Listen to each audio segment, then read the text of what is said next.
رمضان رمضان شهر الرحمة شهر الغفران رمضان شهر التوبة شهر القرآن رمضان شهر الرحمة شهر الغفران. Assalamu alaikum warahmatullahi wabarakatuh. Today is day 7 of Ramadan and the first 10 days are gradually coming to an end. Today we'll be discussing the topic planning in Islam and with us is Brother Farid. Assalamu alaikum warahmatullahi wabarakatuh. Wa alaikum assalam wa rahmatullahi wa barakatuh. Brother Farid, can you tell us the importance of planning in Islam? أعوذ بالله من الشيطان الرجيم. بسم الله الرحمن الرحيم.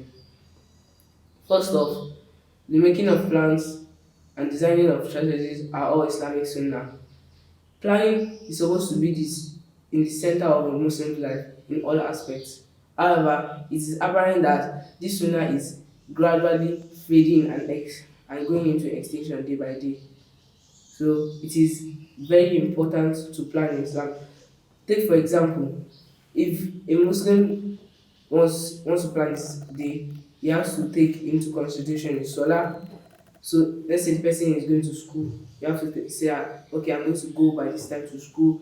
I'm going to go by this time to pray my Zuhr, my As, my Maghrib and Isha. So it's very important in a Muslim's life. Thank you. Thank you so much. Does the Quran say anything about planning? Okay, in several ways, Allah has mentioned about planning in the Quran through stories of the Prophet, the love of Allah in nature, etc. But today, what I'm going to be examining is the story of Prophet Musa alayhi salatu wasalam. So, it is the part of his life where he was given the task to make dawah to Pharaoh and his people. He accepted this task and as an honor upon him, thus he had to plan and started to set out his planning. In several ways in the Quran, Allah has mentioned about planning through the stories of prophets and the law of Allah in nature. But today, the story we shall be examining is the story of Prophet Musa, where he was given the task to make dawah to Prophet Musa, Prophet Pharaoh and his people. This can be seen in Surah Al-Taha from verses 25 to 32. أعوذ بالله من الشيطان الرجيم بسم الله الرحمن الرحيم اللهم اشرح لي صدري Allah expand my chest with knowledge and affection ويسر لي أمري is my task واحلل عقدة من لساني remove the impediments from my speech ليفقهوا قولي so they can understand what I say واجعل لي وزيرا من أهلي and give me a minister of my family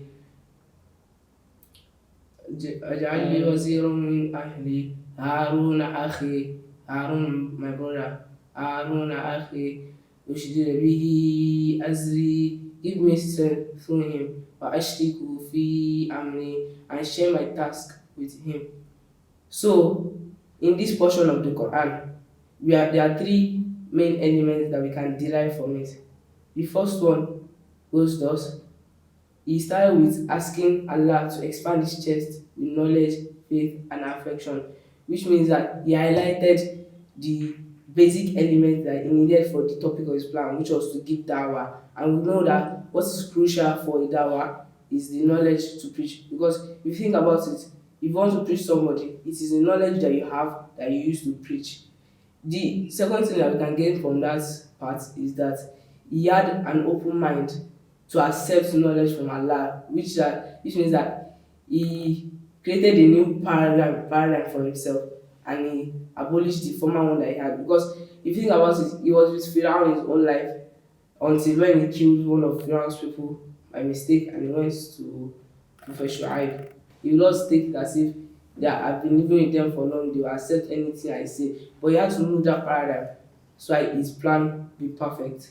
The second point that we can derive from Prophet Musa's story is that He tried to highlight the problem he had, which was the impediment or stammer that he had in his speech. But this communication problem was not specified in the Holy Quran. It was either the stammer in his speech or the difference between the languages and tribe of the Midianites, which Prophet Musa was from, and the Cubit of Egypt, which Pharaoh was from. Thus, he did not want to make a mistake with using the expression he was not supposed to use with Pharaoh and his people, so that they will not take it for another thing. And in fact, it was stated in another verse of the Quran that he wanted his brother Harun to be his own means of communication since he never left Egypt, so that he will not make any sort of mistake. So moving on to the last point, he asked Allah to make his brother a minister for him, like his companion that will guide him and give him company as he's giving his dawah. This is one of the most important part of making a plan. You have to try to put some elements that is needed for it, mainly human resources, because united we stand and divided we fall. If you don't bring other people to help you in your task, then you might fail. Thus, he asked Allah to give him strength through his brother and make his task easy through him.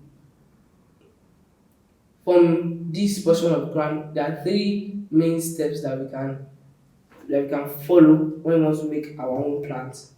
The first one is to have an open mind or a new paradigm.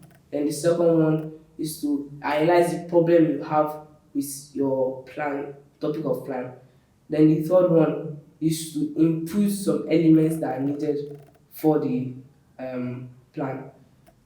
This is not only where you can find examples of planning in Islam. Also, in the prophet's story of the Prophet Sallallahu Alaihi Wasallam, during the Battle of Badr, if you look at it, the Meccans outnumbered the Muslims. This means that they were more than the Muslims. Thus, they could not just go in haphazardly without thinking and proper planning to face a difference of almost 7,000. If they had went there, they would have lost. But they planned very, very agile and adequately for the battle, and that's why they won. We should not also forget that we should always stick to our plan whenever we make our plan. After the Battle of Badr, then came the Battle of Uhud. The problem that the Muslims faced, that they lost the battle, was because some of the warriors did not follow the plan of Prophet Muhammad Sallallahu Alaihi Wasallam, and that made them lose the battle. In fact, they were already winning the battle already. Just that made them lose it. My last point is that during this month of Ramadan, the holy month of Ramadan, we should try to plan our ibadat so that it will be beneficial for us. For example, the reading of the Quran, we should plan that we are going to read this particular portion of the Quran today, so that we'll be able to complete the whole Quran. Assalamu alaikum wa rahmatullahi wa barakatuh. Wa alaikum assalam wa rahmatullahi wa barakatuh. Thank you so much for sharing this amazing knowledge from Allah, mashallah. Thank you very much. Thank you. Up next is the second segment of the show, which is the Dua Challenge. شهر الرحمة شهر الغفران رمضان. Welcome back to the second segment of the show. Today's dua is ربنا ولا تحملنا ما لا طاقة لنا به واعف عنا واغفر لنا وارحمنا أنت مولانا فانصرنا على القوم الكافرين. Again, ربنا ولا تحملنا ما لا طاقة لنا به واعف عنا واغفر لنا وارحمنا أنت مولانا فانصرنا على القوم الكافرين. Don't forget to follow us on our social media handles on Instagram, Facebook, YouTube, and Twitter at MedminaNG. And don't forget to smash that like button. Ma'asalam.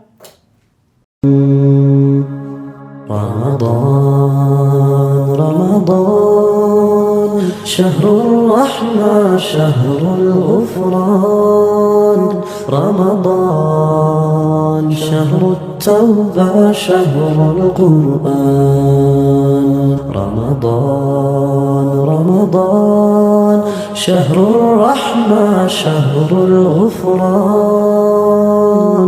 رمضان شهر التوبة شهر القرآن.